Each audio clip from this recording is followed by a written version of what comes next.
हम प्रभु को भा गए, धन्य धन्य हो गए। हम प्रभु को भा गए, गा रही है जिंदगी, काम उनके आ गए, धन्य धन्य हो गए। हम प्रभु को भा गए।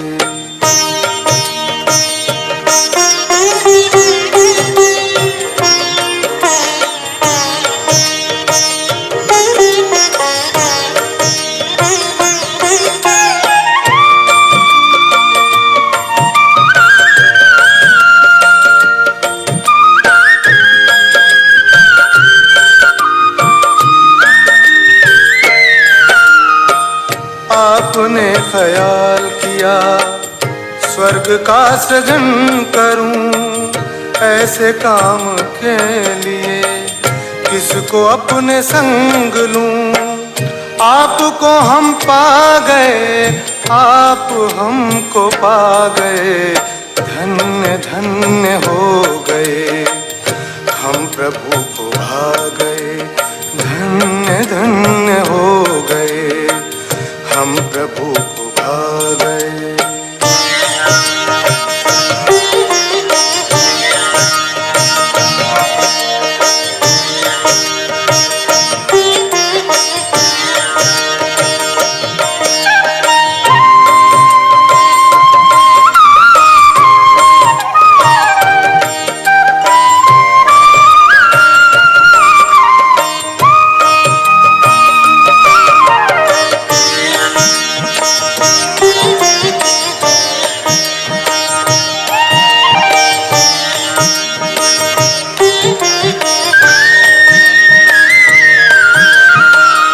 एक कदम चले हैं हम, 100 कदम बढ़ाया है।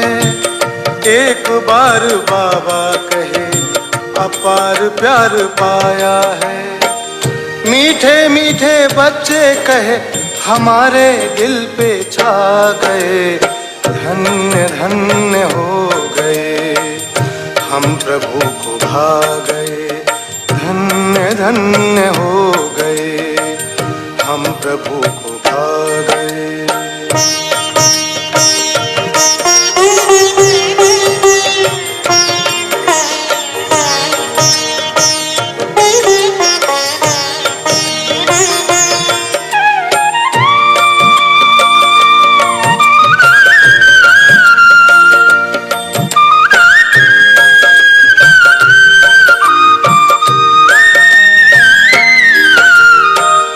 आपका दीदार करें कि वो कहाँ नजर, आपकी इनायतें जो अपना रुख किया इधर।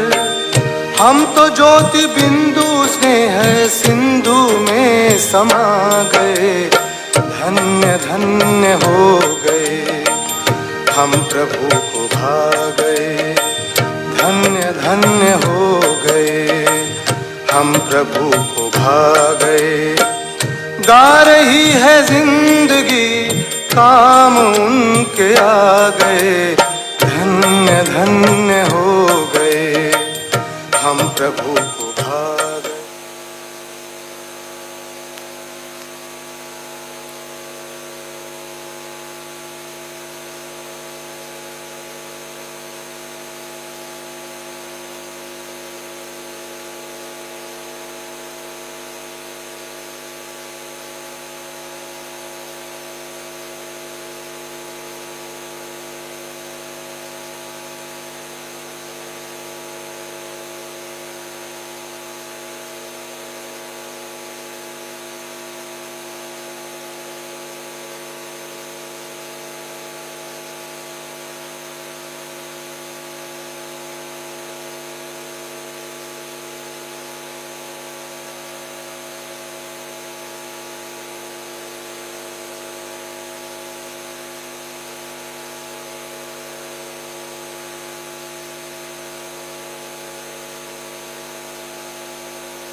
ओम शांति।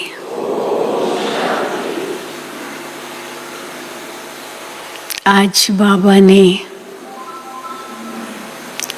बार बार याद दिलाया है, बच्चे देही अभिमानी बनो, देही अभिमानी बनो। क्योंकि हम बच्चों को देह अभिमान में आने की बहुत आदत पड़ गई है ना, तो इस आदत से छूटने का एक ही उपाय है। बाबा कहते घड़ी घड़ी अपने को याद दिलाओ, मैं कौन हूँ। तो मैं देही अभिमानी बनूं तो ये अभिमान टूट जाए। क्योंकि सारा दिन क्या करते रहते हैं, मैं, हाँ, मैं ऐसा, मैं वैसा। पर मैं ये कहने वाला कौन हूँ ये तो हम भूल ही जाते हैं। और जो मैं अभिमान से कहता हूँ ये तो मेरा रोल है। अब मैं एडवोकेट हूँ, मैं वकील हूँ, मैं डॉक्टर हूँ। बाबा कहते कितना अभिमान होता है मनुष्य को इसका, मैं डॉक्टर हूँ। बड़े अभिमान से कहते तुमको पता नहीं मैं डॉक्टर हूँ। होंगे भाई डॉक्टर, पर ये तो आपका पार्ट है ना। वास्तव में कौन हो? मैं आत्मा हूँ। जब तक आत्मा निश्चय नहीं किया तो बाबा याद नहीं आएगा, कभी नहीं आएगा। तो इसीलिए देही अभिमानी घड़ी घड़ी अपने आप को बनाना पड़ेगा, बार बार याद दिलाना पड़ेगा। तब पवित्र भी बन सकेंगे, सच्चे योगी भी बन सकेंगे। तो आज बाबा ने रक्षाबंधन को भी याद किया है। रक्षाबंधन बाबा कहते हैं सबसे बड़ा त्योहार है, प्रतिज्ञा का त्योहार है। केवल भाई बहन के प्यार का त्योहार नहीं है, प्रतिज्ञा का त्योहार है। प्रतिज्ञा तो बहुत बड़ी चीज होती है, तो वो भी हम सुनेंगे। और प्रतिज्ञा करने से क्या होता है वो भी बाबा बताते हैं। तो आज 10/8/2022 है। मीठे बच्चे घड़ी घड़ी देही अभिमानी बनने की प्रैक्टिस करो। घड़ी घड़ी देही अभिमानी बनने की प्रैक्टिस करो। मैं आत्मा हूँ, एक शरीर छोड़ दूसरा लेती हूँ, अब मुझे घर जाना है। ये भी याद करना है घड़ी घड़ी। मैं आत्मा हूँ ये तो ठीक, फिर उसके बाद मैं एक शरीर छोड़ दूसरा लेती हूँ। इसलिए इस जन्म का जो भी पद है, कोई भी विशेषताएं है, उसका अभिमान नहीं आएगा। एक शरीर छोड़ दूसरा लेती हूँ, अब मुझे घर जाना है। ये भी भूलना नहीं चाहिए, बाबा कहते हैं। प्रश्न है, सबसे मुख्य त्योहार कौन सा है और क्यों? उत्तर है, सबसे मुख्य त्योहार है रक्षाबंधन। वैसे तो बाबा शिव जयंती कहते हैं सबसे मुख्य त्योहार है, शिव बाबा ना आए तो ये सब कैसे हो। लेकिन दिन दिन का महत्व होगा तो रक्षाबंधन पर बाबा कहते हैं सबसे मुख्य त्योहार है रक्षाबंधन। क्योंकि बाप जब पवित्रता की राखी बांधते हैं, बाबा बांधते हैं ना पवित्रता की राखी हम बच्चों पर, तो जब बाप पवित्रता की राखी बांधते हैं तो भारत स्वर्ग बन जाता है। क्या होता है? पवित्रता की राखी बाबा बांधते हैं तो भारत स्वर्ग बन जाता है। तो रक्षाबंधन पर तुम बच्चे सबको समझा सकते हो कि ये त्योहार मनाना कब से शुरू हुआ और क्यों। सतयुग में इस बंधन की दरकारी नहीं है, वहां तो वैसे ही सब पवित्र है, तो क्यों राखी बांधेंगे एक दो को। सतयुग में इस बंधन की दरकारी नहीं है, लेकिन वो कह देते हैं कि ये रक्षाबंधन तो परंपरा से चलता आया है। क्योंकि भाई बहन का प्यार समझ लिया तो भाई बहन तो शुरू से ही है, सतयुग से ही, तो समझते कि ये रक्षाबंधन परंपरा से चलता आया है। गीत है जय जय अम्बे माँ, अम्बा माँ की महिमा का गीत है। ओम शांति। ये भी भक्ति मार्ग का गीत है। भक्ति मार्ग में अनेक प्रकार का गायन होता है। गायन निराकार, आकार और साकार तीनों का होता है। शिव बाबा का तो होता ही है गायन, और आकार ब्रह्मा विष्णु शंकर का भी होता है, और साकार में देवी देवताओं का भी गायन होता है। तो गायन निराकार, आकार और साकार तीनों का होता है। अब बाप बच्चों को समझाते हैं। बच्चे तो समझ गए कि हम आत्मा हैं। हमको समझाने वाला है परम पिता परमात्मा। सर्व मनुष्य मात्र को सद्गति देने वाला एक ही बाप है। फिर उनके साथ और भी कोई सद्गति देते हैं, केवल बाबा ही देता है या और भी है? तो बाबा कहते हैं फिर उनके साथ जो सर्विस करने वाले हैं उन्हों की भी महिमा गाते हैं। किसके साथ सेवा की तो उनकी महिमा कोई कम थोड़ी होगी। तो बाप तो कहते हैं माँ में कम याद करो, तो उसकी तो महिमा है। फिर उनके साथ सेवा करने वालों की भी महिमा है। देवियाँ, शक्तियाँ, पांडव, हाँ सब भगवान के मददगार है, तो उनकी भी महिमा है। बाप तो कहते हैं माँ में कम याद करो। आत्मा समझती है अभी परम पिता परमात्मा हमको सम्मुख नॉलेज देते हैं। उस बाप की ही अव्यभिचारी याद रहनी चाहिए, और कोई नाम रूप की याद नहीं आनी चाहिए। आत्मा तो सब है, सब आत्माएं हैं। बाकी शरीर मिलने से शरीर के नाम बदलते जाते हैं। अब शरीर पर नाम पड़ा, आज एक नाम है, फिर दूसरा जन्म लेंगे, दूसरा नाम मिलेगा, फिर वो शरीर छोड़ेंगे, तीसरा जन्म लेंगे, तीसरा नाम मिलेगा। तो बाबा कहते हैं बाकी शरीर मिलने से शरीर के नाम बदलते जाते हैं। आत्मा पर कोई नाम नहीं है। अगर है तो भी कहेंगे वो शालिग्राम है, क्योंकि पूजा तो शालिग्राम नाम से होती है। आत्मा पर कोई नाम नहीं है, शरीर पर ही नाम पड़ता है। बाप कहते हैं मैं भी आत्मा हूँ, परंतु क्या हूँ? परम आत्मा यानी परमात्मा हूँ। मेरा नाम तो है ना, मैं हूँ आत्मा, पर परम आत्मा किस आधार पर हूँ? मैं शरीर कभी धारण करता नहीं, माँ के गर्भ में प्रवेश नहीं करता हूँ कभी, इसलिए मेरा नाम रखा गया है शिव। और सभी के शरीर के नाम पड़ते हैं, मेरा तो शरीर नहीं है। नाम तो चाहिए ना। अब आत्माओं को तो शरीर मिलता है तो नाम मिल जाता है शरीर पर, लेकिन शिव बाबा का अपना शरीर नहीं है, पर नाम तो चाहिए ना। नहीं तो मैं भी आत्मा, तो फिर परमात्मा कौन है? मैं हूँ परम आत्मा, मेरा नाम है शिव। जो भी पूजा करते हैं लिंग की करते हैं। लिंग पत्थर को ही परमात्मा कहते रहते हैं।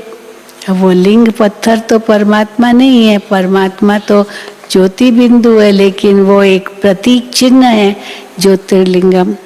तो बाबा कहते हैं लिंग की पूजा करते रहते हैं, लिंग पत्थर को ही परमात्मा कहते रहते। फिर जैसी भाषा वैसा नाम, परंतु चीज एक ही है।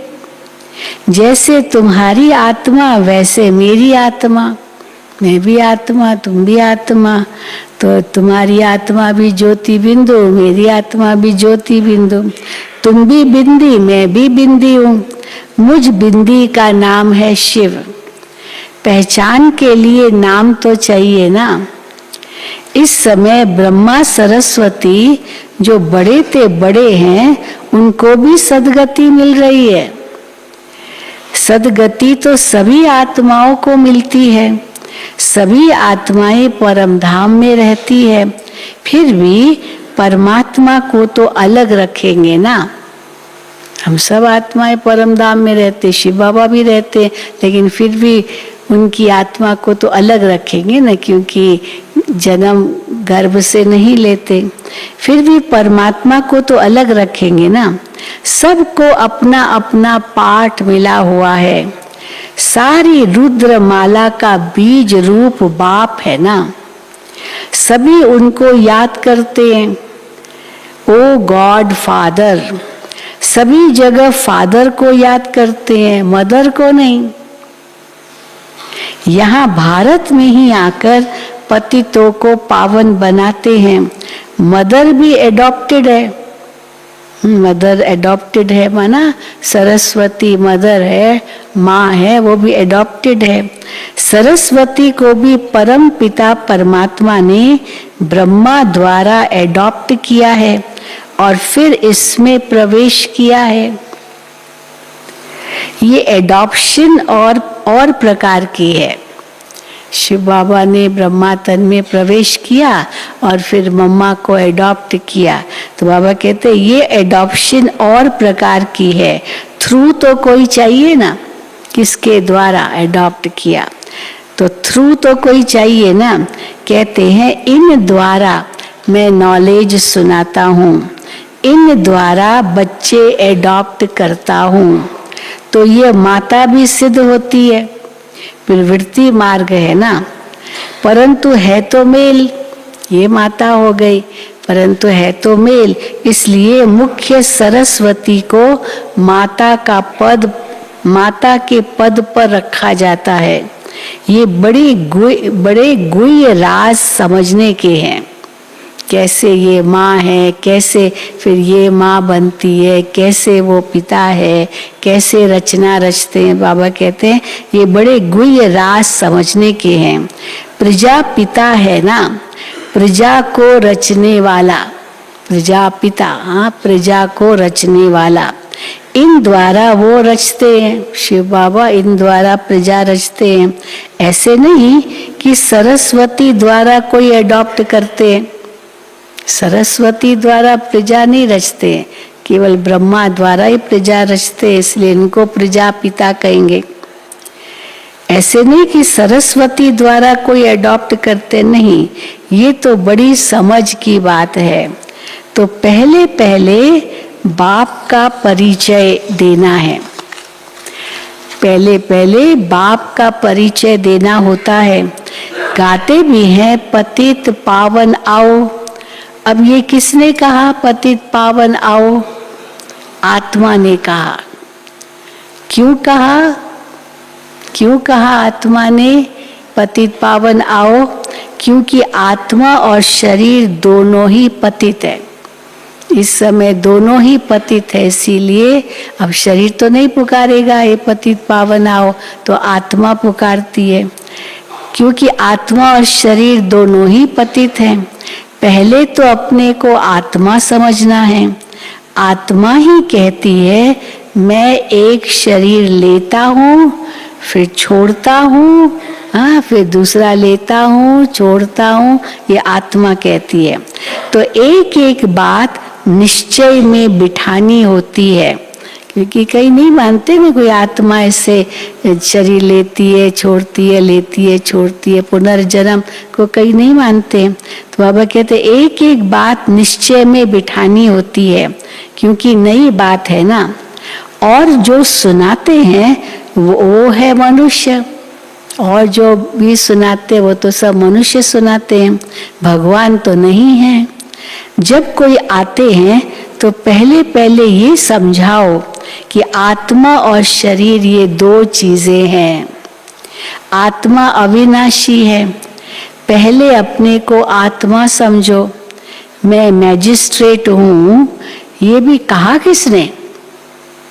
अब आत्मा निकल जाएगी और शरीर डेड पड़ा है, वो कहेगा क्या मैं मैजिस्ट्रेट हूँ? तो बाबा कहते हैं ये कहा किसने?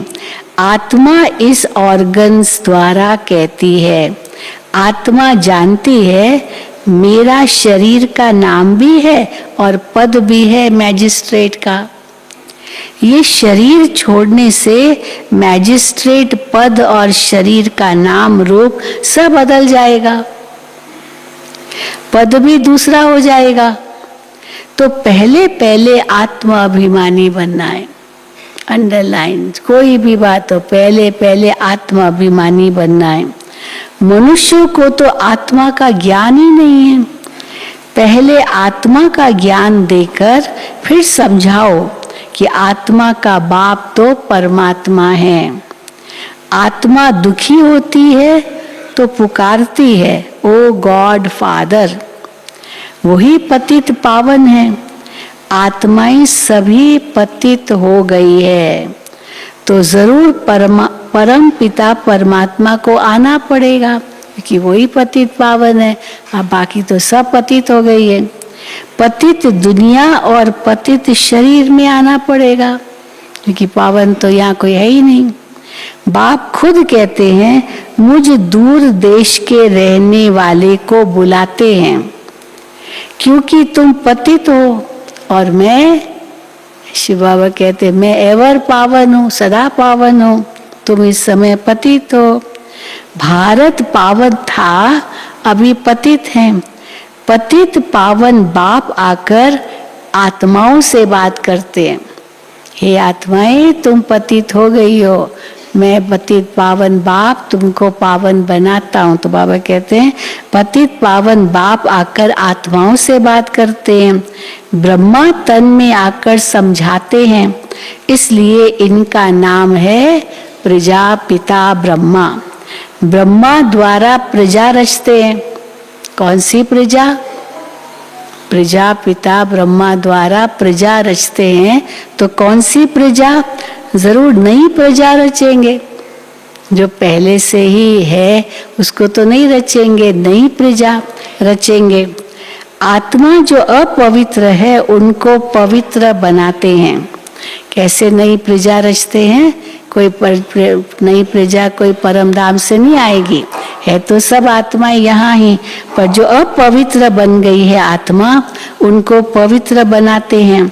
तो आत्मा पुकारती है हमको दुखों से छुड़ाओ, लिबरेट करो, तो सबको आकर के लिबरेट करते हैं।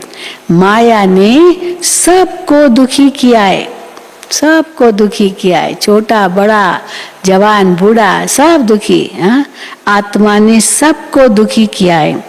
तो सीताओं ने पुकारा है ना, एक तो सीता नहीं जिसने पुकारा, सब रावण की जेल में विकारी भ्रष्टाचारी बन गए हैं।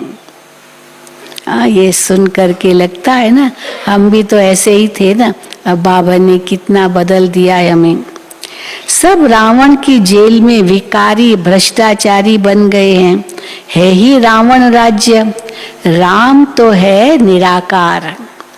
राम राम कहते रहते हैं, एक को ही जपते हैं। राम का अर्थ क्या है? जो सबके दिल में रमने वाला, वो राम। तो वो राम राम तो सब जपते रहते हैं।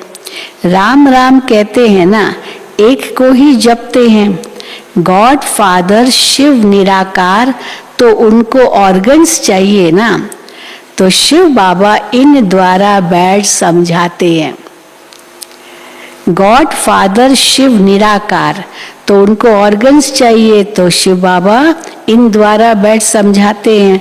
तुम आत्मा भी पतित हो तो शरीर भी पतित है।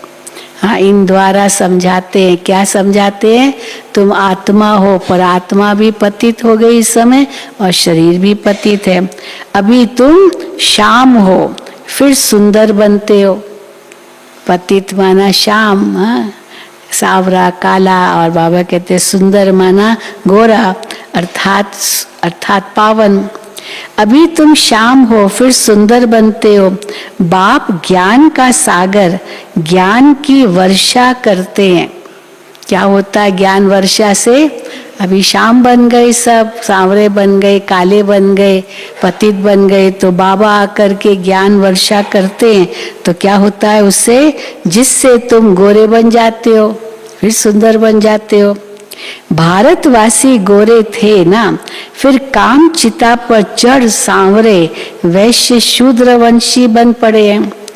चढ़ती कला बाप करते हैं, फिर रावण आता है तो सबकी उतरती कला हो जाती है। भारत में पहले देवताओं का राज्य था, अभी तो नहीं है। परमात्मा इस शरीर द्वारा तुम बच्चों को समझाते हैं। जो वर्षा लेने वाला है उनकी खुशी का पारा चढ़ता रहेगा। अगर खुशी का पारा नहीं चढ़ता है, माना अभी वर्षा नहीं लेना है यही सोच के बैठे हैं, परंतु वर्षा लेना है, पूरा लेना है, तो फिर खुशी का पारा चढ़ता रहना चाहिए। जो वर्षा लेने वाले हैं उनको खुशी का पारा चढ़ता रहेगा। फिर श्रीमत पर तो जरूर चलना होगा, ऐसे ही थोड़ी वर्षा मिलेगा, श्रीमत पर चलना होगा। आप पावन बनाने आए हो, हाँ, आत्माएं बाबा को कहती है आप पावन बनाने आए हो तो मैं भी जरूर पावन बनूंगा, तभी पावन दुनिया का मालिक बनूंगा, तभी खुशी जड़ेगी ना। ऐसे ही थोड़ी खुशी आएगी, ऐसे ही थोड़ी पावन बनेंगे, पर श्रीमत पर चलेंगे तो तभी पावन दुनिया का मालिक बनूंगा। ये प्रतिज्ञा करनी होती है। पावन बनना है मुझे, ये प्रतिज्ञा करनी होती है। और यही क्या है प्रतिज्ञा? प्रतिज्ञा का पर्व कौन सा है? रक्षाबंधन। यही राखी बंधन है। बच्चे प्रतिज्ञा करते हैं बाप से। अब ये कोई लौकिक देहधारी बाप नहीं है, ये तो निराकार है, इनमें प्रवेश किया है। कहते हैं तुम भी देही अभिमानी बनो, अपने को आत्मा समझ, मुझ परम पिता परमात्मा को याद करो। भारत में ही प्यूरिटी थी, और जब प्यूरिटी थी, पवित्रता थी, तो कितनी पीस प्रॉस्पेरिटी थी, शांति भी थी, संपत्ति भी थी, सब कुछ था भारत में जब प्यूरिटी थी। और कोई धर्म वाले नहीं थे। तुम कहेंगे बाबा हमको ऐसा समझाते हैं, तुम भी समझो। ये दूसरों को बताना है कि बाबा हमको ऐसे समझाते हैं। प्यूरिटी थी तो पीस प्रॉस्पेरिटी थी, और कोई धर्म नहीं था, तो इसीलिए अभी रक्षाबंधन माना पवित्रता का बंधन। बाबा कहते हैं हमको बाबा ऐसा समझाते हैं तो तुम भी समझो, उनको कहो। बाप को याद करने से ही विकर्म विनाश होंगे। पावन बनाने वाला एक ही बाप है। बाप समझाते हैं तुम आत्मा हो, तुम्हारा स्वधर्म शांति है, तुम शांति धाम में रहने वाले हो। तुम कर्म योगी हो, शांति धाम में रहने वाले हो, लेकिन सदा तो शांति धाम में नहीं रहेंगे ना, कर्म करने इस सृष्टि पर आना है, तो तुम कर्म योगी भी हो। साइलेंस में तुम कितना समय रहेंगे? अब शरीर में आ गए हो और कहो मैं शांति धाम का अनुभव सारा दिन करूं, आवाज में नहीं आऊं, कुछ कर्म भी नहीं करूं, तो बाबा कहते हैं साइलेंस में तुम कितना समय रहेंगे? इस संसार में सृष्टि रंगमंच पर आए तो कर्म भी करना है, आवाज में भी आना है। साइलेंस में तुम कितना समय रहेंगे? अपने को आत्मा समझ बाप को याद करो तो विकर्म विनाश होंगे। कलयुग में है ही सब पतित, तुम जानते हो हम संगम पर ही पावन बनते हैं, बाकी फिर तो कभी नहीं बनेंगे। सतयुग में जाके थोड़ी बनेंगे पावन, वहां तो होंगे ही, लेकिन बनेंगे यहाँ। तुम जानते हो हम संगम पर पावन बन रहे हैं। पतित दुनिया का विनाश होना है, ये महाभारत लड़ाई है। फिर नेचुरल कैलेमिटीज भी होती है। अब इतने सब मर जाएंगे मान लो, तो सफाई कैसे होगी? तो नेचुरल कैलेमिटीज भी चाहिए। तो नेचुरल कैलेमिटीज भी होती है, प्राकृतिक आपदाएं होती है। इन द्वारा पुरानी दुनिया खलास होनी है। ये प्राकृतिक आपदाओं द्वारा पुरानी दुनिया खलास होनी है, नई दुनिया में है ही देवताओं का राज्य। तो अभी हम परम पिता परमात्मा के फरमान पर चलते हैं। हम सब क्या कर रहे हैं? परम पिता परमात्मा के फरमान पर चल रहे हैं, उनकी श्रीमत मिलती है। ये नॉलेज बड़ी समझने की है। बोलो, हाँ बोलो। दूसरों को जब ज्ञान सुनाते हो तो उनको बोलो, ऐसे नहीं कि एक कान से सुन दूसरे कान से निकाल देना है। उनको कहो ये जितना ज्ञान आपको सुना रहे हैं, एक कान से सुना दूसरे कान से निकाल दिया, ऐसे नहीं करना है। यहाँ तो पढ़ना है। 7 दिन की बट्ठी भी मशहूर है। 7 रोज बैठकर समझो, बाप को और अपने जन्मों को जानो। हम कैसे पतित बने हैं, फिर कैसे पावन बनना है। अगर 7 दिन नहीं तो बाबा कहते कम से कम 3 दिन। तभी शिविर करते तो 3 दिन तो रहते ही है ना। यही ज्ञान सारा दिन उनको सुनाया जाता है। हम कैसे पतित बने हैं, फिर कैसे पावन बनना है, अगर नहीं समझेंगे तो पछताना पड़ेगा। अगर नहीं समझेंगे ये ज्ञान तो बाबा कहते पछताना पड़ेगा। क्यों? क्योंकि सिर पर पापों का बोझा बहुत है। ज्ञान समझेंगे, अपने को आत्मा निश्चय करेंगे, परमात्मा को पहचान कर उनको याद करेंगे, तब तो विकर्म विनाश होंगे, क्योंकि पापों का सिर पर बहुत बोझा है। एक ही बाप मोस्ट बिलवेड है। कितना प्यारा है, कितना मीठा है। एक ही बाप मोस्ट बिलवेड है, जो हमें पावन दुनिया का मालिक बनाते हैं। बाकी तो सब सारी दुनिया में बाबा कहते सब क्या करते हैं? पतित ही बनाते हैं। कोई किसको पावन नहीं बनाता है, कोई नहीं। पतित बनने का ही रास्ता है सब। सतयुग में पवित्र गृहस्थ था, अब अपवित्र बने हैं। ये है ही रावण राज्य। अब स्वर्ग में चलना है तो पावन बनना है। नहीं चलना है तो बैठे रहो यहाँ, भले पावन मत बनो, पर अगर स्वर्ग में चलना है तो पावन बनना है।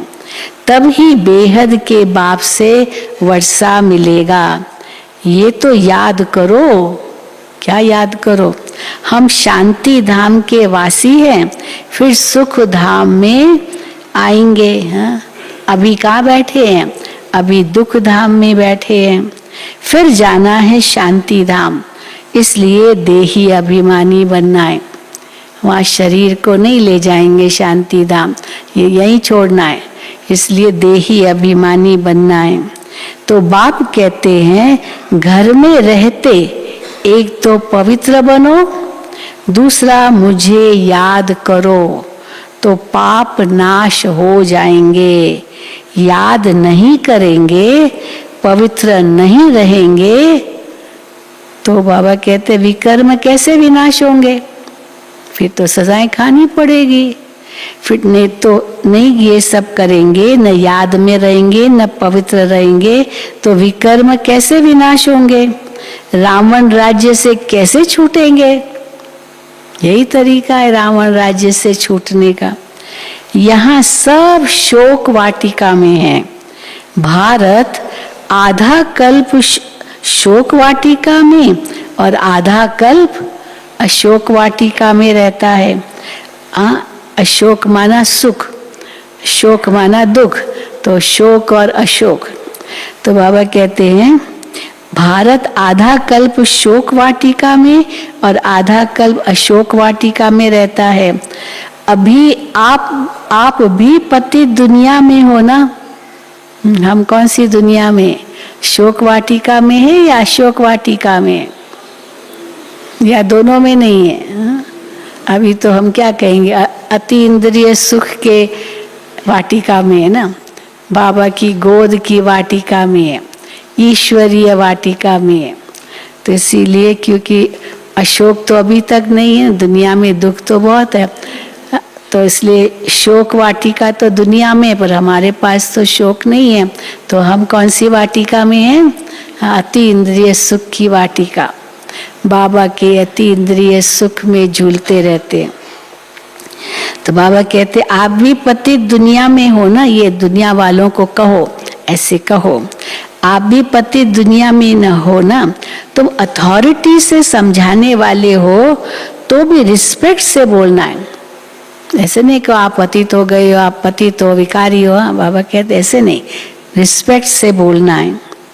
तुम अथॉरिटी से समझाने वाले हो क्योंकि भगवान का दिया हुआ ज्ञान है, लेकिन फिर समझाओ भी कैसे?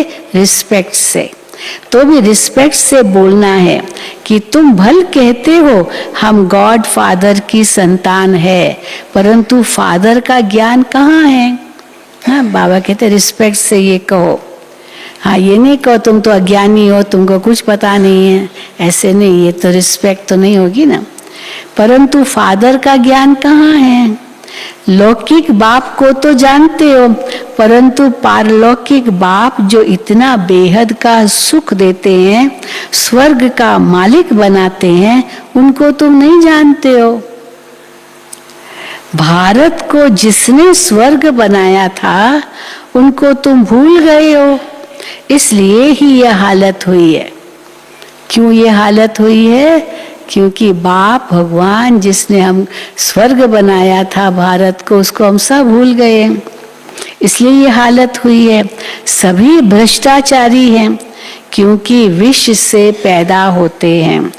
ये तो कोई भी समझ जाएगा, हाँ, कोई भी समझ जाएगा कि सब विष से पैदा हुए हैं, सब पतित है, सब भ्रष्टाचारी है, सब दुखी है, कोई भी समझ जाएगा। अब इसमें इंसल्ट की तो कोई बात नहीं। जब कहते सब पतित है, भ्रष्टाचारी है, विकारी है, हाँ, तो बाबा कहते इसमें ये इंसल्ट की बात नहीं है, ये ज्ञान देते हैं, ये समझ देते हैं। जब बाबा कहते तुम पत्थर बुद्धि बन गए हो, ये थोड़ी बाबा हमारी इंसल्ट करते हैं, पर जो वास्तविकता है वो हमें बताते हैं। तो बाबा कहते हैं अब इसमें कोई इंसल्ट की बात नहीं है, ये तो समझानी दी जाती है। रक्षाबंधन का ही महत्व है। बाप कहते हैं विकारों पर जीत पाकर मुझे याद करो और शांति धाम को याद करो तो तुम वहां चले जाएंगे। बुद्धि में ये याद रहना चाहिए, हम सुख धाम में जाते हैं वाया शांति धाम। तो पहले देही अभिमानी जरूर बनना पड़े और सब बातें बाद में, पहले देही अभिमानी जरूर बनना पड़े। अब मैं आत्मा हूँ, ये शरीर छोड़ दूसरा लेता हूँ। बाप ने ये भी समझाया है कि दूसरा शरीर लेता हूँ का मतलब ये नहीं है कि कुत्ता बिल्ली जाके बनता हूँ। तो बाबा कहते बाप ने ये भी समझाया है कि मनुष्य कुत्ता बिल्ली नहीं बनता है। मनुष्य तो भक्ति मार्ग में कितने धक्के खाते रहते। हाँ, एक माता थी, उसका बेटा शरीर छोड़ा, तो अब पंडित जी से पूछा होगा कि मेरे बेटे ने कहाँ जाकर जन्म लिया, तो पता नहीं वो पंडित ने क्या बोला, वो जाके कौवा बनाए। अब कौवा बनाए, अरे बाप रे, बेचारी तो वो तो परेशान हो गए, अपना अनुभव सुनाती थी। और सचमुच रोज एक कौवा आता था, हमारे खिड़की के ऊपर बैठता था, काँ काँ काँ काँ करता था। मुझे कहा मेरा बेटा ही तो नहीं आ गया तो मैं इंतजार करती थी ये कौवा कब आएगा और काँ काँ तो करेगा। तो मैं उसके लिए खास थोड़ा खाना रखती थी, पता नहीं मेरा बेटा हो, उसके लिए थोड़ा खाना तो रखूं, पता नहीं उसको मिल रहा होगा या नहीं। तो बेचारी बहुत दुखी थी, लेकिन फिर उसको ज्ञान मिला कि मनुष्य आत्मा को तो मनुष्य चोला ही मिलता है, तो कोई जानवर जाके नहीं बनता है। तब उसको थोड़ी आथत हुई तो बाबा कहते हैं बाप ने ये भी समझाया है कि मनुष्य कुत्ता बिल्ली नहीं बनता। मनुष्य तो भक्ति मार्ग में कितने धक्के खाते रहते हैं। अभी तुम बच्चे भाषण में समझाते रहो कि तुम पतित हो, बाबा कहते तुम बच्चे भाषण में समझाते रहो कि तुम पतित हो ना, तब तो पतित पावन बाप को याद करते हो। सब सीताएं शोक वाटिका में हैं। दिन प्रतिदिन शोक बढ़ता ही जाता है। दुख कम होने का थोड़ी नाम लेगा, दुख बढ़ता ही जाता है। जिन्होंने राज्य लिया है वो भी समझते हैं बहुत दुख है।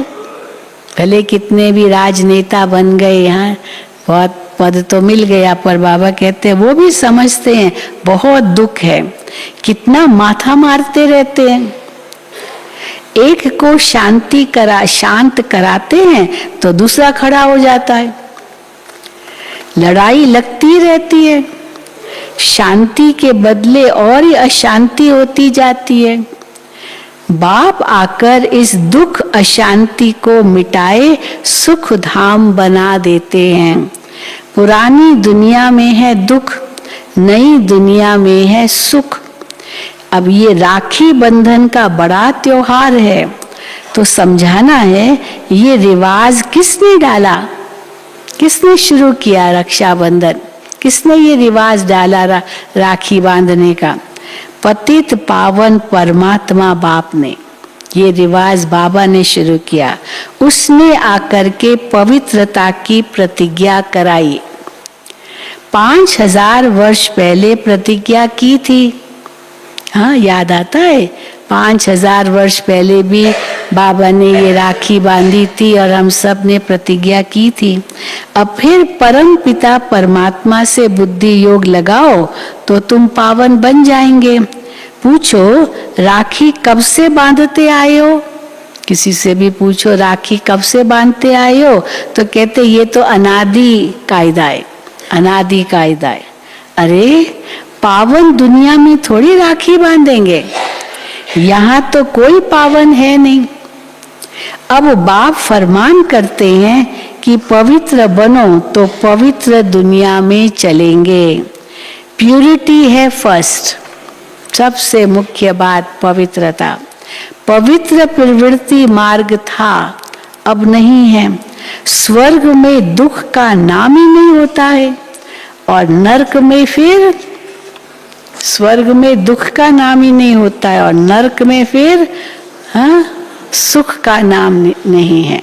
तो नरक में सुख का नाम नहीं और स्वर्ग में दुख का नाम नहीं। भ्रष्टाचारियों को अल्प काल का सुख मिलता है, श्रेष्ठाचारियों को आधा कल्प सुख मिलता है। ये तो जानते हो राखी उत्सव पास होगा।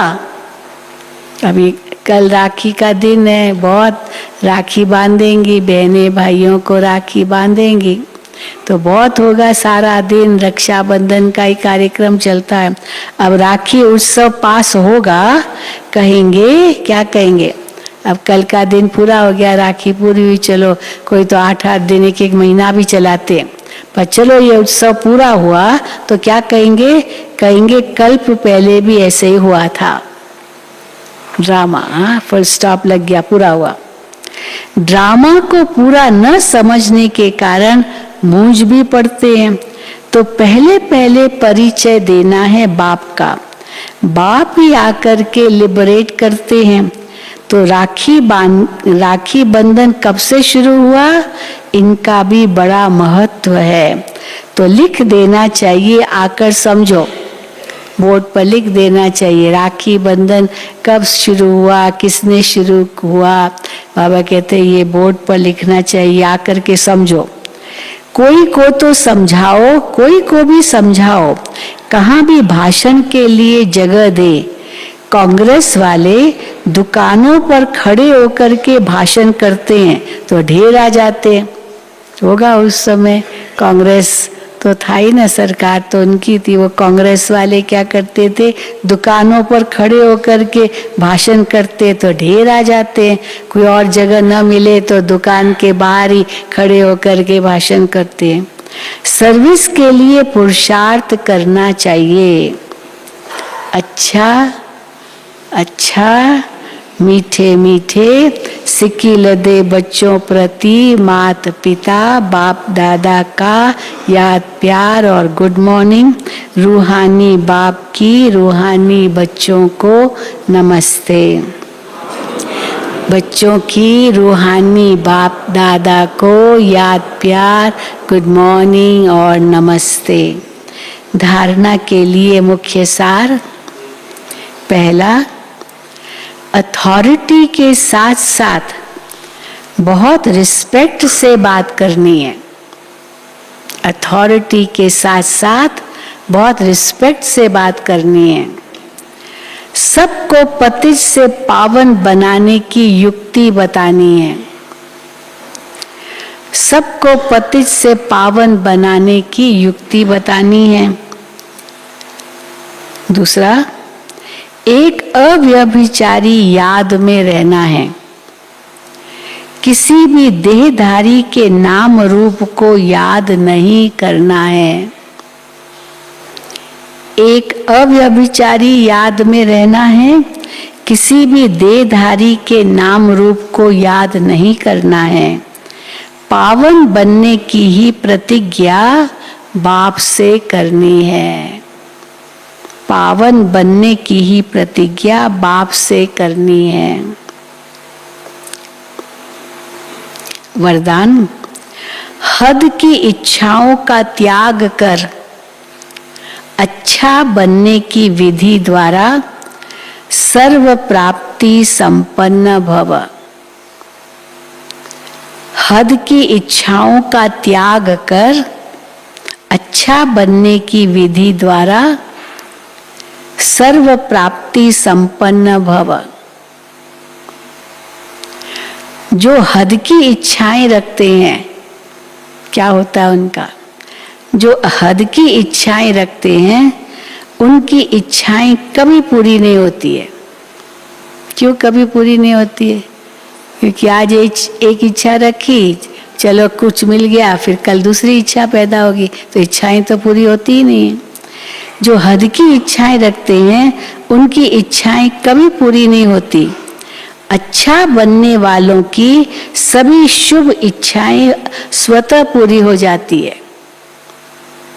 दाता के बच्चों को कुछ भी मांगने की आवश्यकता नहीं है। मांगने से कुछ भी मिलता नहीं है। क्या कहते हैं? मांगने से मरना भला। जो सहज मिले वो दूध बराबर। क्योंकि शक्ति देता है ना, कोई देता है दिल से देता है, तो दिल से देता है तो उसमें शक्ति है। और मांग लिया वो पानी बराबर। अब मांगा मुझे ये चाहिए, लो भाई लो, मांग रहा है लो, लेकिन वो दिल से नहीं दिया तो वो पानी के समान हुआ। क्योंकि पानी मांगा जाता है, दूध मांगा नहीं जाता। पानी मांगते न जाते, भाई जरा प्यास लगी है पानी देना। ये थोड़ी कहेंगे मुझे प्यास लगी है दूध देना। तो पानी मांगा जाता है, पर वो पानी समान, उतनी तक की तृप्ति होगी बस, आगे उसका कोई सुख नहीं मिलेगा। और जो खींच लिया वो कैसा? रक्त बराबर। जबरदस्ती खींच लिया, हाँ जबरदस्ती डरा धमका करके पैसा ले लो ले लो, हाँ तो वो फिर खून रक्त बराबर। ऐसे ना, किसी ने बंदूक दिखाई, निकालो ये आपका चेन वेन सब जो कुछ है निकालो, नहीं तो मार डालूंगा। अब हम कहेंगे भाई दे दो, जान बची लाखों पाए। पर देते समय अंदर में क्या होगा? ले जा, ले मर, ले मर जा। देंगे भी पर जबरदस्ती दे रहे ना, क्योंकि वो धमकी दे रहा है, तो देंगे जरूर, परंतु बाद में बद्दुआ भी देंगे साथ साथ। तो वो किस काम का? वो तो रक्त बराबर, वो तो न उनके काम आया न हमारे काम आया। इसलिए कहावत है, चोरी का माल मोरी में। चोरी का माल मोरी में, मोरी हो ना माना गटर। चोरी का माल होता है वो मोरी में चला जाता है, गटर में चला जाता है, वो किसी के काम नहीं आता है। तो बाबा कहते हैं, दाता के बच्चों को कुछ भी मांगने की आवश्यकता नहीं है। मांगने से कुछ भी मिलता नहीं है। मांगना अर्थात इच्छा। बेहद की सेवा का संकल्प बिना हाँ, बेहद की सेवा का संकल्प बिना हद की इच्छा के होगा तो अवश्य पूरा होगा। हाँ, बेहद की सेवा का संकल्प बिना हद की इच्छा के होगा तो अवश्य पूरा होगा। बेहद की सेवा का संकल्प बिना हद की इच्छा का होगा तो अवश्य पूरा होगा। इसलिए नहीं, बेहद की सेवा का संकल्प बिना हद की इच्छा के होगा तो देखो एक शब्द का कितना वो अर्थ ही बदल जाता है। बेहद की सेवा का संकल्प बिना हद की इच्छा के होगा, ये बेहद की सेवा के लिए है तो वो संकल्प अवश्य पूरा होगा। इसलिए हद की इच्छा के बजाय अच्छा बनने की विधि अपना लो तो सर्व प्राप्तियों से संपन्न हो जाएंगे। स्लोगन, याद और निस्वार्थ सेवा द्वारा माया जीत बनना ही विजयी बनना है। याद और निस्वार्थ सेवा द्वारा माया जीत बनना ही विजयी बनना है। अच्छा, ओम शांति, ओम शांति, ओम शांति। और जैसे आपको पता है कल 11 तारीख है, रक्षाबंधन का दिन है और सवेरे यहाँ पर मुरली क्लास के बाद भोग लगेगा। सभी स्थानों पर भोग लगता है रक्षाबंधन के दिन। और पांडव भवन ज्ञान सरोवर में रक्षाबंधन के निमित्त भोग लगेगा अपने अपने स्थानों पर। और फिर शांतिवन में दोपहर 11 बजे रक्षाबंधन निमित्त और गुरुवार का भोग लगेगा। कल गुरुवार भी है और रक्षाबंधन भी है तो शांतिवन में गुरुवार का भोग दिन में ही लगेगा।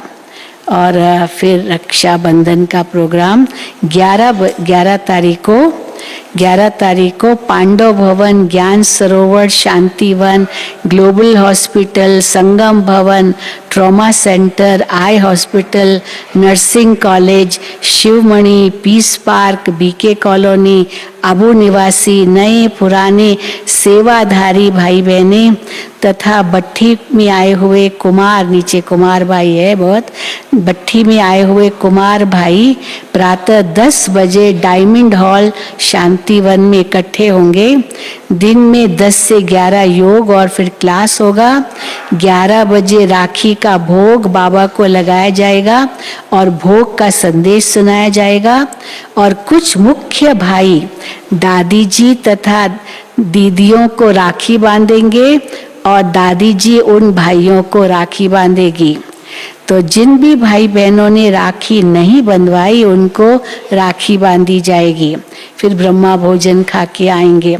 लेकिन मधुबन में तो सबको राखी मिल गई है, यहाँ ही आपने राखी बंधवा ली होगी। और जो भट्ठी में आए हुए हैं, कल आप सभी को राखी मिली ना, तो कल आप लोग यहाँ ही होंगे और यहाँ ही आप आपस में जो राखी आपको मिली है आपकी टीचर्स बहनें आपको बांधेगी भी, फिर क्लास भी होगा। तो यहाँ के भट्ठी वाले तो नीचे नहीं जाएंगे, यहीं रहेंगे, ठीक है। सेवाधारी भी यहीं रहेंगे, कोई भी नीचे नहीं जाएंगे। ओम शांति। अभी हम सब बाबा की याद में बैठेंगे, उसके बाद भट्ठी वाले बैठे रहे, आज का प्रोग्राम आपको देंगे। ओम शांति।